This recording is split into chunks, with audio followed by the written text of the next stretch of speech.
the gentleman from New Jersey, Mr. Pallone. Thank you, Madam Speaker. I ask unanimous consent that all members may have 5 legislative days in which to revise and extend their remarks and add extraneous material on H.R. 6833. Without objection. Madam Speaker, I yield myself such time as I may consume. The gentleman is recognized.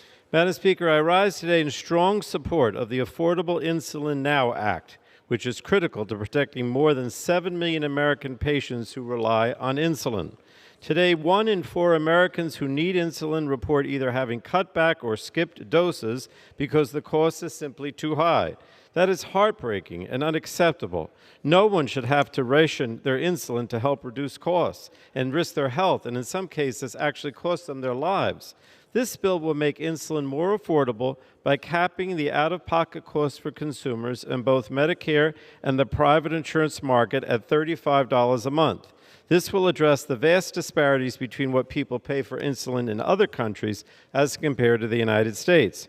Right now, Americans are paying more than 10 times the price for insulin as people in other high-income countries, and that's simply not fair. Right now, 1 out of every 5 Americans who depend on insulin have out-of-pocket costs of significantly more than $35 per month. And that is unconscionable considering that this has been in use. Insulin has been in use for over a century. Now, I've heard my Republican colleagues contend that prices for insulin are coming down.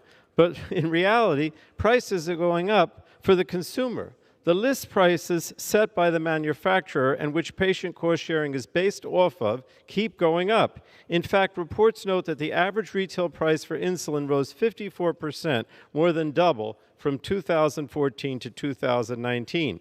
Now, Madam Speaker, I continue to strongly support comprehensive efforts to rein in the soaring costs of prescription drugs and empowering Medicare to negotiate fair prices.